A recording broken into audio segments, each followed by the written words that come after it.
Good morning, and today we're going to be talking about my favourite eco-friendly alternatives to the Nespresso. So for a bit more context as to who this video is for, this isn't some sort of super high-end review. This is kind of like an average user. I'm someone who likes coffee. I'll deliberately avoid places like Costa and Starbucks because I don't think their coffee is very nice. I will try to go to independent stores. However, I am not an expert by any means, but I can tell you what is good coffee and what is bad coffee. The coffee that Nespresso make it's alright, it's pretty good, but I wanted to start looking into alternatives for a bunch of different reasons. As a household, we drink a lot of coffee. Myself, my dad, my brother, we all have about 3 to 4 cups a day. So that means that there's a lot of coffee being made, a lot of pods being recycled. And it's my understanding that although recycling the aluminium cans is great, if you were able to compost the capsules yourself and create highly fertile soil, that is better for the environment. And whilst both recycling and composting have their pros and cons, I definitely didn't want to go down the route of making my own in little capsules. That seemed like far too much faff. The whole reason why I buy an espresso is because it's simple, it's easy, and it's convenient. I don't want to faff about making it, otherwise I'll just use a cafetiere or a V60. I like supporting independents who are eco-friendly, who are fun and quirky, and who have a sense of identity, but also people who want to look after the environment and look after their employees. And whether that means that I have to pay slightly more money in order to get products that pay everyone in the supply chain fairly, pay the farmers fairly, look after their farmers, I am more than happy to do so. And at the end of the day, the brands are cooler. Like George Clooney from Nespresso, yeah, kind of cool, but when you're quirky and you do whatever you want, that to me is so much cooler. I like brands that have personality, and the more bold and big you are, the more I tend to like you. So my favourite alternatives are Grind, Halo, and Rawgill. And so why did I choose these 3? I know that all 3 of them are eco-friendly and compostable. I quite like how they've all got very different brands, but they're still quite bold, they're quite out there, and they kind of know who they are. I like the sound of their coffee on their website. And I knew of Grind beforehand. When wandering around London, you're going to come across Grind in Shoreditch, Grind in Soho, Grind's everywhere. So I'm going to discuss what I love about these brands, what I love about these coffees, the experience using them, the cost, the taste, and anything else I come up with.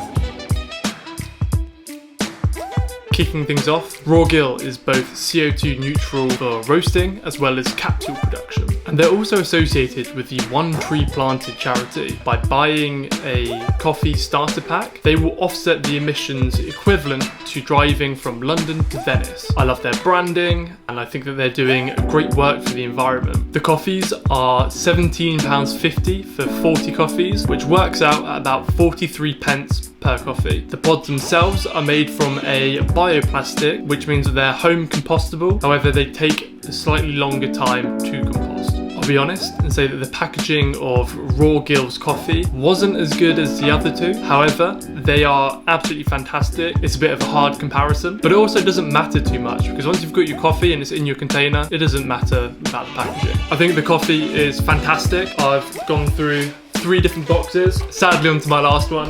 Each time I am thoroughly impressed with the taste and the consistency of the coffee, and I'd highly recommend it to anyone that's considering it.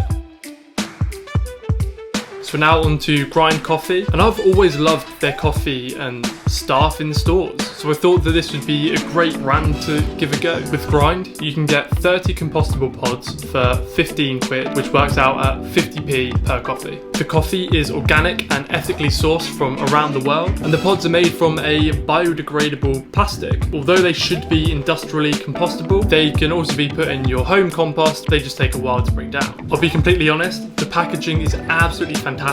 This box, it feels like you're opening like a really sleek tech product, even though it's just your coffee. And so if that's something that you're into, then I'd highly recommend giving Grind a go. As you can probably tell, I also really like Grind's coffee. I don't think it's quite as bold and as flavoursome as Rawgill and Halo, but I think that it's so easy to pick up from in-store. They've got a nice little container pot, and I think that the product in general is just pretty solid.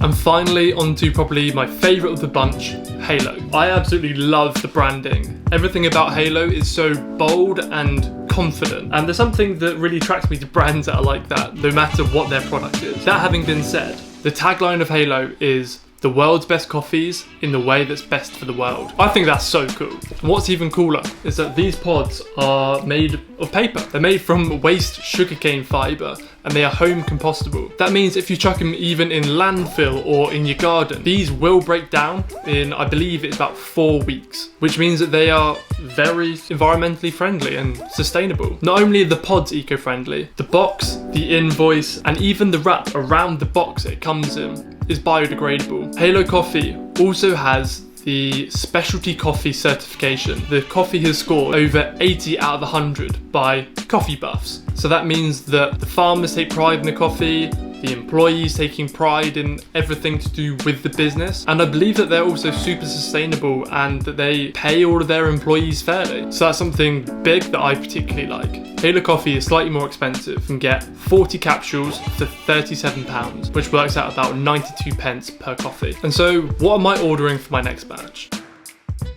I think that when I've had a good month, I'll treat myself to Halo, because I think that I love their branding, I love everything about them is sustainable. However, it's not as economical to be spending almost double the amount per coffee pod every single time I want to have a coffee. And for my everyday coffee, I'm going to choose Rawgill. I'm going to stick with the variety pack, just because I really enjoyed switching it up so frequently, and the coffees tasted great. I hope that was informative and has helped you decide which alternative coffee pods you should be going for if you're focused on the environment. And even if you're not focused on the environment, I would still highly recommend these coffees. Rawgill and Grind work out at a similar price to Nespresso. Why not support smaller brands? Until next time, peace.